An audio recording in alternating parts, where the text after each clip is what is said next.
Thank you, Sam. And if there are Waverley College boys in the room, my cousins went there. We've got it covered.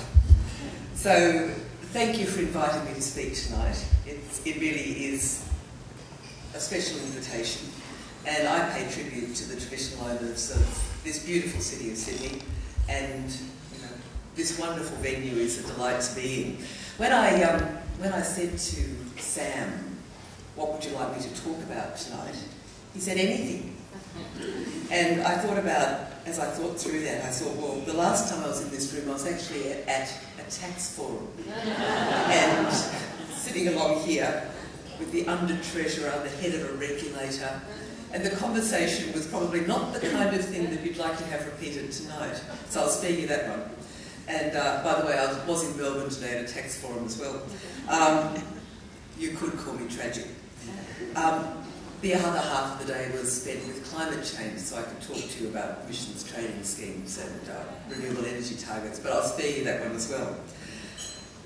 What I'd like to talk about tonight is to recognise the great work that this foundation is doing in supporting Indigenous students to succeed in tertiary education. And I note that over 70 students have been supported in the time that the foundation's been in operation. And I noted Michael talked about small projects, and yes, it's a small project. But I want to talk about a story that relates to that tonight that's even a smaller project. And I want to tell you the story of 3 young Indigenous students in the Northern Territory who, through their educational achievements, have become role models for their peers. Their names, 3 names, are Leanna Brown, Rhonda Rankin and Mishash Paddy.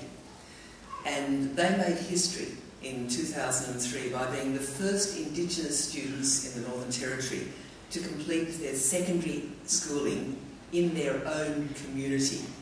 And that's the community, 2 communities close together called Kakariki and Dagaragu.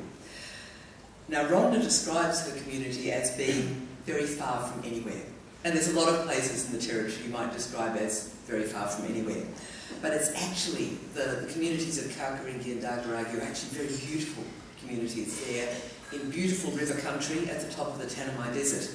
And that's about 450 kilometres southwest of Katherine, if you can picture that, and Catherine's 300 kilometres south of Darwin. So you really are quite remote, and you're at the top of a very large desert. Together, the communities, they're about 8 kilometres apart, and the Vic River goes through the middle, and so when the Vic River's running, you can't actually cross. And altogether, a combined population of about 700. The community might seem small in numbers, talking about them here in Sydney, but in this country's history, their place should be large and celebrated, and I believe that one day it will be. Because it was in this country, in 1966, that the Gurindji people, led by Vincent Lingiari, walked off Wave Hill Station, where he and 500 members of his community lived and worked. And they lived and worked, and they were stockmen, they were domestics around the property, and what they got paid was flour, sugar and tea. And in 1966, they walked off. They walked off Wave Hill Station, and they started the movement that led to the rightful recognition of the ownership of the land by the Gurindji people, and the granting of that land in 1975. And I don't know whether you remember that fantastic picture of Gough Whitlam dropping the soil into the hand of Vincent Lingiari. They're just a wonderful image of handing soil, of handing land back. And every year, not surprisingly at Kakariki, that walk is done again. And the walk is done from the station to where the community camped, and they call it the Gurindji Freedom Walk. And I was delighted to be there just a few years ago, and it's a time of celebration, it's a time of remembering, and it's a very important occasion for that community, and I think very rightly for all of Australia.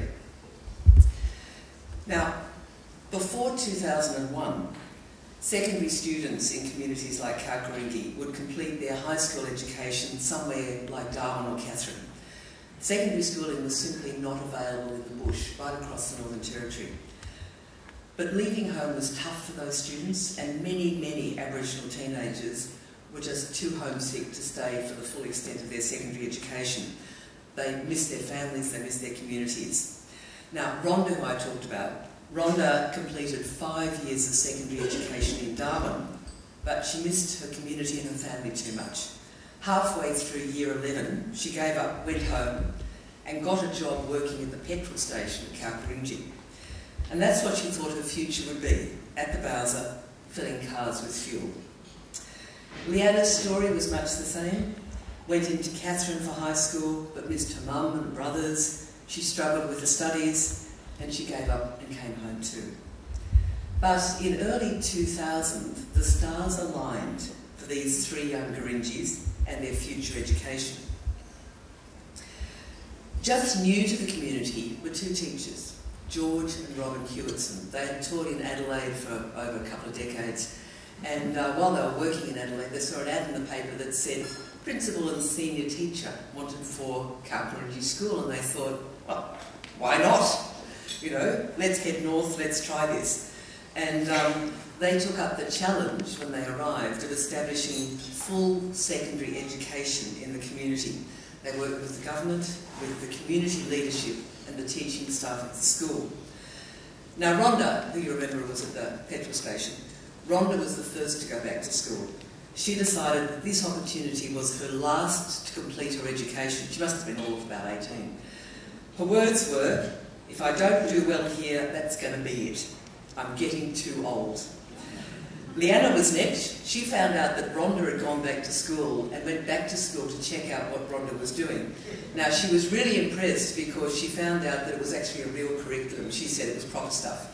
So she decided that she was going to go and do what Rhonda was doing. I mean, she'd done quite a few years of education in Katherine, but she admits it was a real struggle. She viewed Robin, the senior teacher, as kind of the wicked witch of the West. And there were lots of fights and tears. Leanna would storm out of school saying, I'm never going to come back again. Robin would go around to her home, she'd be persuasive, and ultimately she was successful, and Leanna would go back to school.